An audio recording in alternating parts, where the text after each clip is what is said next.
So this is really, really hard for me, and I don't even know why. I think I kind of know why, but I'm not fully for sure why. But I want to talk about failure today and how no matter how good the stuff is you create, no matter how good your art is, no matter how good your creative business is, you are going to fail, which is something that I'm dealing with right now. Hey friend, I'm Lennon with soundandpatterns.com, and I'm bringing together creatives and artists so they can find their 1,000 true fans and create art that impacts others and generates an income for them. So if you've been around this channel for very long, you know that I've made a lot of content around musicians, and so I'm primarily a musician, and I actually came to the conclusion yesterday that really I'm just a creative. I think if more artists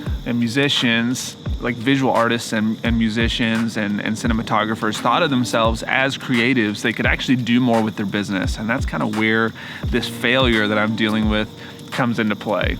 So I've spent about the last year and a half building this channel to close to 6,000 subscribers right now. I think it's at like 5,600, almost 5,700. And the reason that I started it the way I did, geared toward musicians, was because that's what I do primarily. Like for the last 10 years before that, I was doing music full time. I toured as a musician. I was a producer, am a producer, still play music a ton. So that's still like a good third of my income.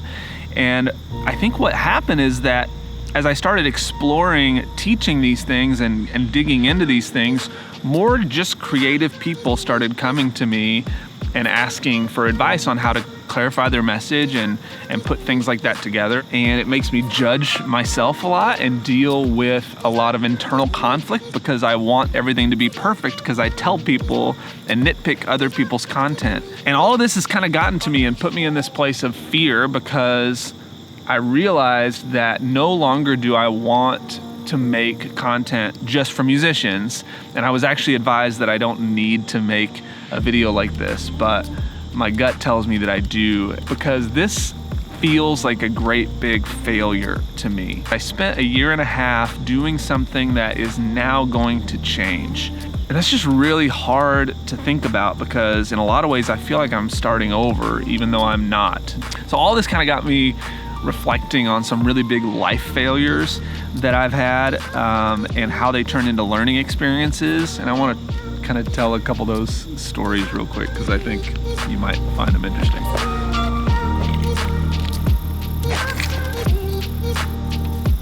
So in the era of the Bitcoin craze and when a cryptocurrency called XRP was kind of starting to come up, and I know this doesn't have to do with art, but I think you'll still understand the tie that binds all this together.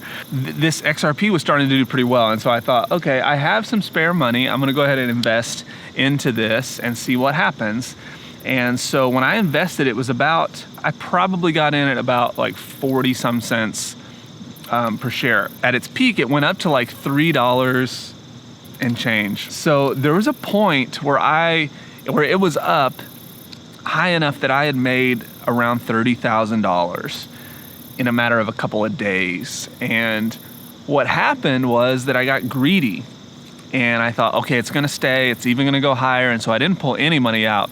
And then within a couple of days, like started to crash. And when it crashed hard and fast. And by the time I would have pulled any of the money out, I wouldn't have made hardly anything. And so I just left it in there. And it's actually still in there now. But that's the most money that I never made in an amount of time. And it was all because I was afraid that things could get better. So I shouldn't let go.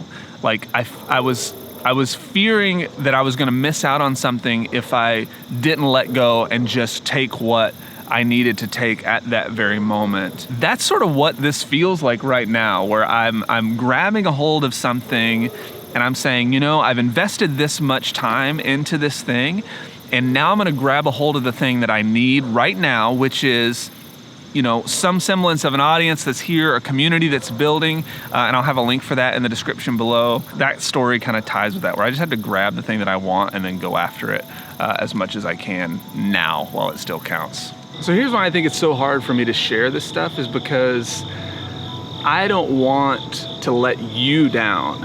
And when I think about fear and what fear actually is, we're not really afraid of a thing. We're afraid of shame. We're afraid of feeling like somebody's gonna ridicule us or shame us for something that we're doing or we're changing. And so it's taken everything that I've had to not just start all over from scratch and just build a new channel, and the reason I'm not doing that is because I just know that this is still gonna be valuable for those of you that are here.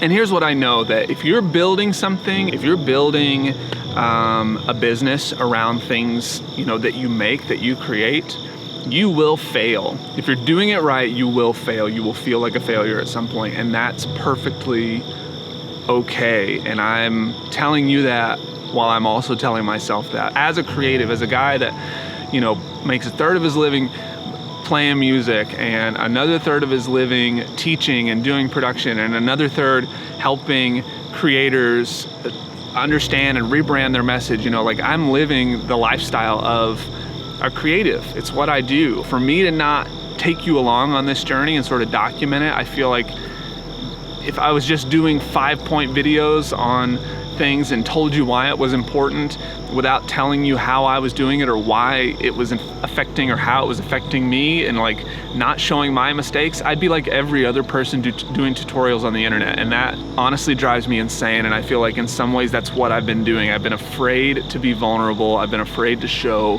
who I am and what I'm doing. And so I'm past that now. This is the start of that. And so I'm really, really excited to move forward. These are things that you as an artist that should be thinking more as a creative should be doing. You need to be thinking about developing your message in a way that will connect and resonate with somebody, so that then your artwork is the thing that they want to buy. It's the thing that connects them and allows them to see themselves, not just you, but themselves. That's the important thing. And that's something that I think honestly, I think I'm really good at that. And the reason I think that is because I'm seeing that I'm doing it for people and people are having success with it. And so I want to share that with you all. I want to help you do that thing. So if you don't consider yourself somebody who wants to put themselves out there and create things that impacts other people, that's not who you are, then this is not the place for you, okay? I want people here that want to work and they want to better themselves and be vulnerable with each other and realize that the human connection is the most important thing. So come along, and I'll see you guys in the next video.